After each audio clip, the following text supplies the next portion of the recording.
I think this actually is creating more of a complex, because back when a girl just was a girl who happened to be a tomboy, she's a girl. She just likes baseball. Yeah. So, whoa, are you trans? What? Do you want to suture up your vagina and put on a mechanical fist? No. I just like to climb trees. I just like Barry Bonds. When did this happen, and why do you think the left right now is so obsessed with applying the progressive gender ideology to children? We've talked about transitioning children before in the past on a personal level, just parents who do it, but it is kind of the cause at large right now. I have my theory on that. Let me know if you noticed it, why you think that is. Today we are rebutting this video, this package, I guess, on a program, raising gender-neutral Theybies, was I think their title. And this is, of course, the latest cause that we've been talking about. Let's, do we have a clip? Let's roll the first clip. I warn you, this is very disturbing to a lot of people, but let's roll it. Instead of a boy or a girl, gender-neutral babies are known as Theybies.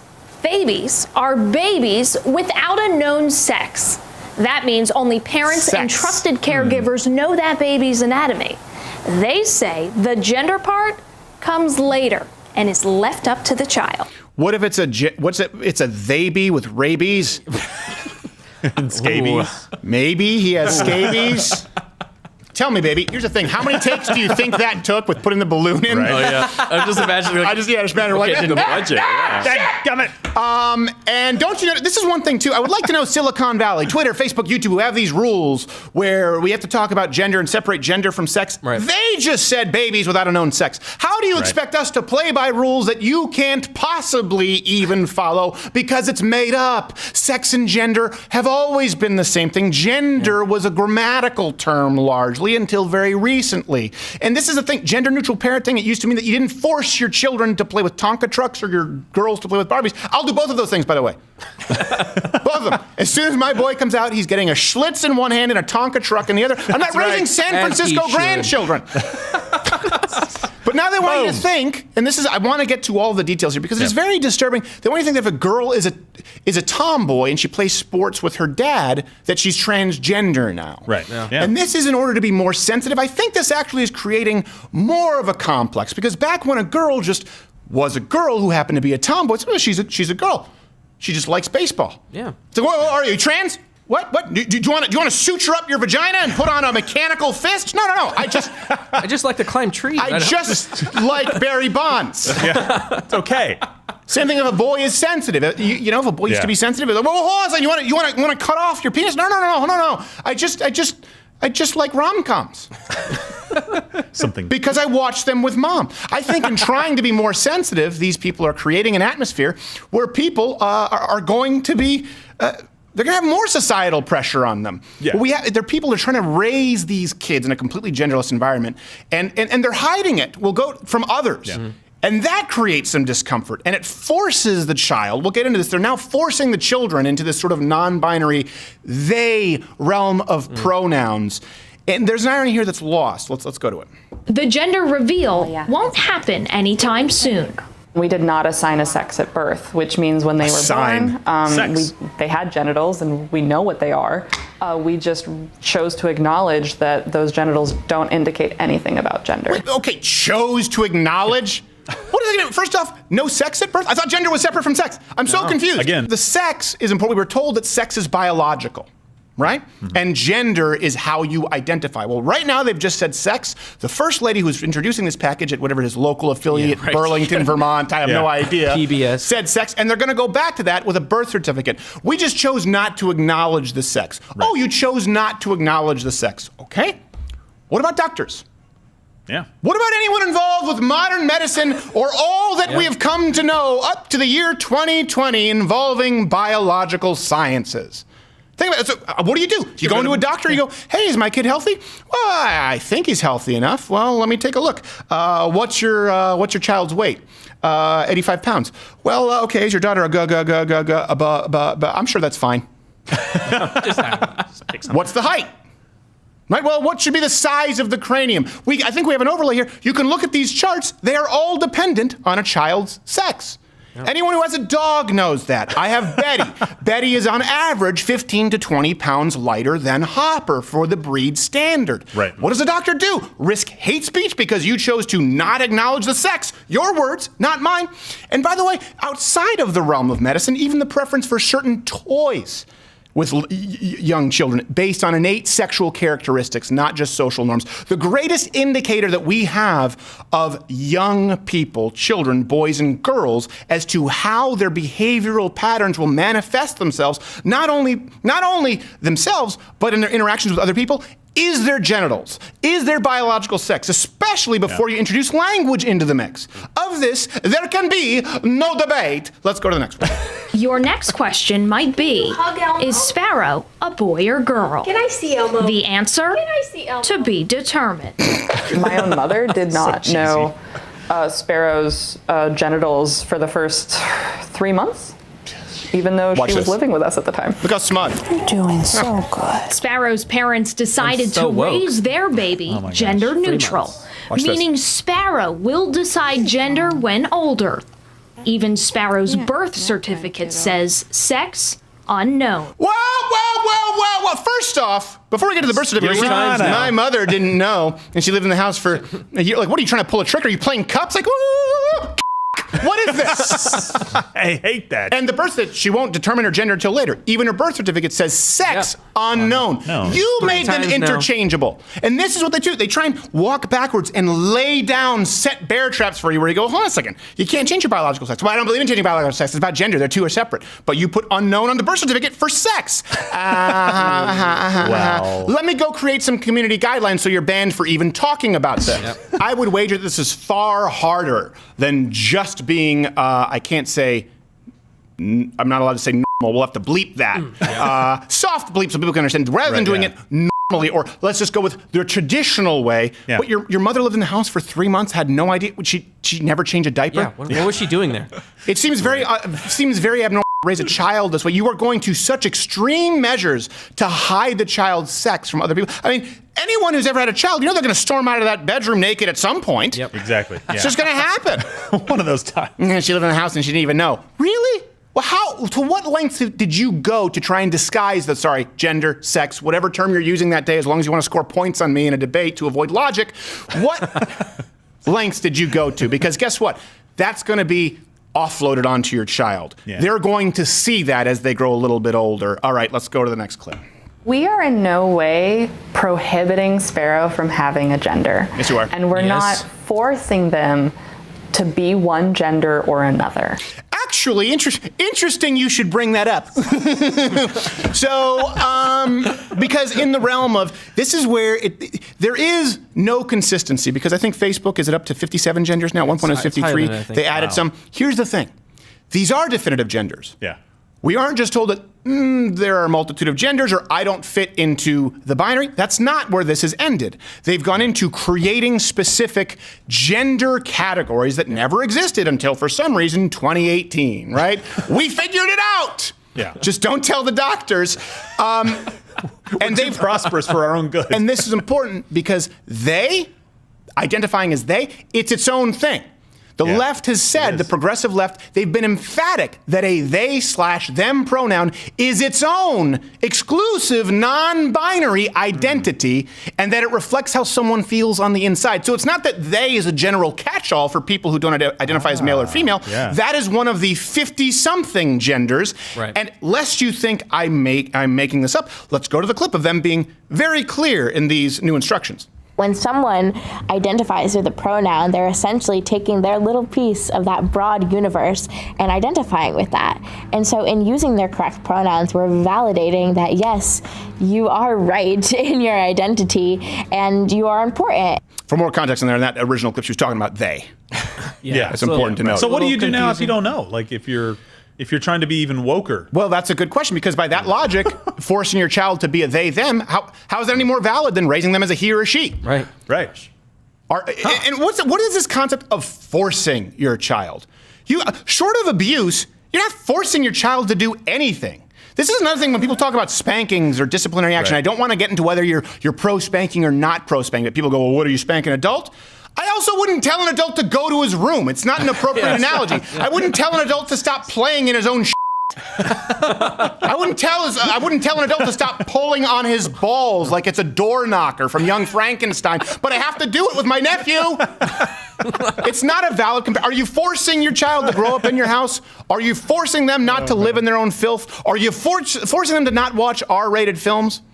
And by the way, the only people who identify with these pronouns like they, it still is only the trans community. Yeah, it's very exclusive. So we need to be purposeful about this. When you say, I'm not going to force my child to be a he or a she, but I'm okay forcing them to be a they by your own rules. And I know your rules are a little bit murky with sex and gender being interchangeable here, but let's try and apply some consistency. So by your own rules, they, them is its own exclusive gender category. You don't want to force them into he or she, but you want to force them into the they, them category, which is a category and is exclusive to the transgender community. Effectively, you've decided to force your child into the category with a demographic of a 42% attempted suicide rate. Yeah. By the way, pre or post-op. If you could avoid that in any other instance and say, well, hold on a second, I want to give my kid the best leg up. That's why you send them to school. That's why you try and make sure that they have extracurricular activities. That's why you try to make sure that you give them their Flintstone vitamins, right? You want what's best for them. If you could avoid a 42% suicide rate, well, the vast majority, 90-something% of kids who even identify as trans before they're told that they're non-binary from their parents, grow out of it. Right. So guess what? You're just being irresponsible by forcing this upon your children, and you are forcing this upon your children. This has nothing to do with people who are choosing to identify as trans as adults. You are forcing your children into a category that comes with it statistical risks that don't exist in the he or she. Next clip. We didn't want Sparrow to grow up in an environment devoid of gender. Because that's not real life. Yeah, it's not real life. We want them to get to experience all genders. Seems to me you are the expert on real life, Rachel Maddow. And getting treated like a boy and then getting treated like someone you can't tell shows them what the diverse options are. I'm so glad you are the expert on this subject, Rachel Maddow, and your nose ring, and I love Lisa so much. So, just imagine this, so being raised as a child, everyone just constantly being confused as to what gender you are. What do you think this is going to do to the child's sense of identity? To always have to have a conversation. And by the way, you are choosing to make them have a conversation. They now try to teach this is just simple. If everyone asks everybody's gender pronouns, you know to whom that would be most devastating? If we're talking about people we care about in sympathy, it would be most devastating toward larger women. Think about this for a second. Next time you see it doesn't even have to be a fat woman, a tall, broad-shouldered woman, ask her preferred gender pronouns and duck very quickly. You would devastate them. It is far more rude to ask everybody's gender pronouns because that's not how we interact as a society. It will never be how we interact as a society. You are trying to make everybody uncomfortable and make everybody have to deal with borderline sociopathic behavior, devoid of empathy because you want to accommodate less than 1% of the population. And by accommodate, I mean force them into the scenario when they're children because they don't have a choice in the matter. You are dumping endless confusion on them just so you can claim most woke parent. All right, next clip. Now, what if Sparrow says to you in the coming years, am I a boy or a girl? I would tell them that they're the only one who gets to decide that I can't know that. Well, do you feel like a boy? Do you feel like a girl? So you've now just taught your child to not go to mom or dad for answers. Oh, okay. So you know nothing. Okay. Here's the problem with that. Is that all it takes is one parent to apply this to their child, and their child comes and goes, "Hey," and it's just and they'll set you up. They'll go, "Am I a boy or a girl?" Only you can know that. Boy, thanks, Mom. You're going to set a curfew? Don't wait up, okay? I don't necessarily respect the authority of these boundaries if you can't tell what's hanging between my legs, Mom. Yeah, I identify as somebody who can stay out to whenever the hell they want. Right, exactly. But you know what, Mom? You're right. Only I can make that decision. Go blow your nose. In rejecting all of these norms from society, you're raising your children to have no sense of normalcy or security. That's the opposite of what a parent should do. Parents should have answers for their children with these questions. That is part of your job as a parent. It's the unwritten contract that you sign. All right, next clip. There's no way this can go wrong. People will be like, oh, well, the child will be confused. Can think of a few. This won't age well. If gender is really something in you, then no one's going to change that. Okay, one caveat. The one potential wrinkle, and by one potential wrinkle, I mean this thing looks like a Shar-Pei, might be that, let's say that 99% of all the information that we have, right, that is based on the idea of gender being biological and not some vague innate feeling, if we accept that everything we've known about gender, sex, interchangeable, as you've made very clear before, that everyone else before you, woke mom, had it right, ooh, that means you have everything wrong. So that's just one wrinkle if your starting off point might be slightly incorrect. Yeah. Never mind, by the way, let's go to the starting off point that you are typically using for this. Pioneers of gender theory, we've talked about it. John Money, he tried doing this. What could possibly go wrong? He tried raising twins. This is the famous twin experiment. One, as a boy, David Reimer, I believe, was it David? I can't remember the exact, do we have an overlay? One he raised as a boy, one he ended up raising as a girl. Yeah. The boy ended up rejecting the identity, later committed suicide. I believe that both ultimately ended up committing suicide, if I'm not mistaken. The point is, the founder of your feast, you say, what could go wrong? It went wrong immediately. The starting point went wrong. Yeah. Your pioneer went wrong. And here is the problem. The entire premise of the left's insistence on using certain pronouns is that it supposedly changes how you view yourself, right? And so it therefore changes your identity. Now, it's so important to them that they've made laws about it, going so far as fining people who would dare use the wrong pronouns, which are changing every single day. So if a pronoun has such a profound effect on someone, why have you decided to burden your children with these non-binary pronouns? You are the one you're still choosing pronouns, you're choosing them, they. Yeah. And you've made it very clear. There's no neutral anymore. That's a specific, there is no neutral. You are choosing to burden them with something that you have deemed to be incredibly important. It just changes depending on your definition from day to day.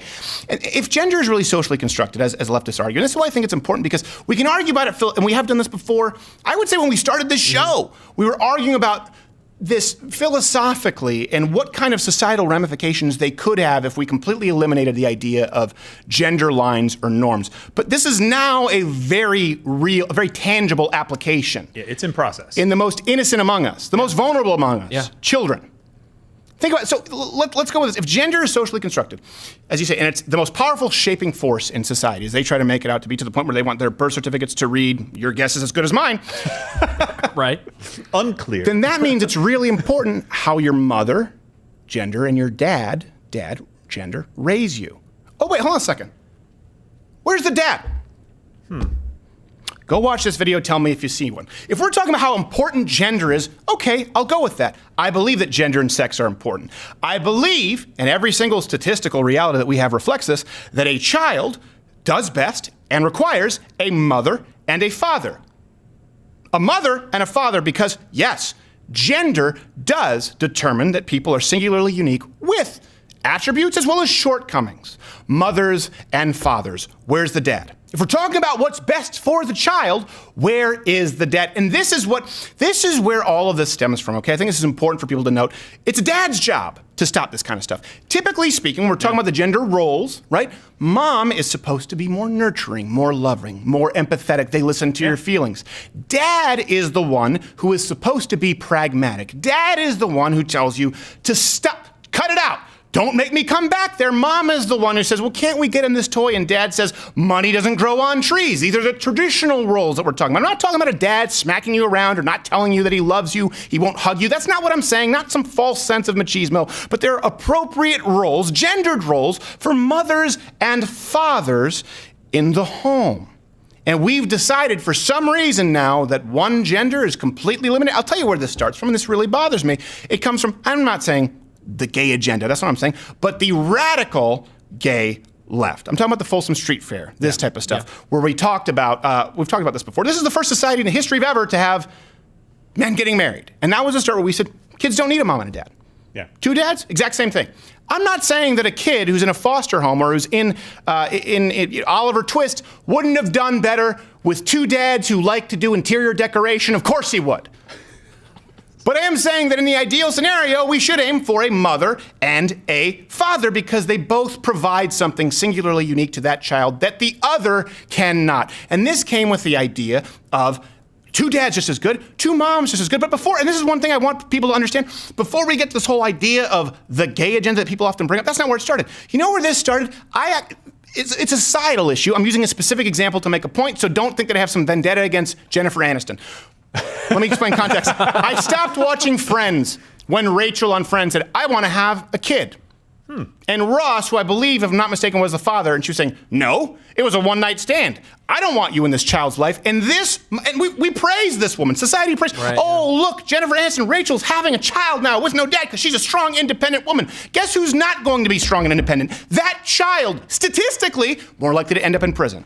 Less likely to graduate high school, less likely to get married and have healthy relationships of their own, more likely to have mental illness of any kind. It started with this idea that it's somehow virtuous to eliminate any of the gendered roles in the home. Usually it starts with vilifying the father, because as some kind of a resistance to the form of an idea of a patriarchal household, we tried to make sure that we told dads, you're not all that important in society. Look, the most popular girl, the most highly paid woman in all of sitcom television can raise a baby without a father who even wants to be in the child's life, but we don't need them. And then you know what happened there? Men absolved themselves of being fathers. Well, how's that working out for you, women? Do you think that men are better today than they were 20 years ago? You feel like it's easier to find a virtuous man who will hold the door for you?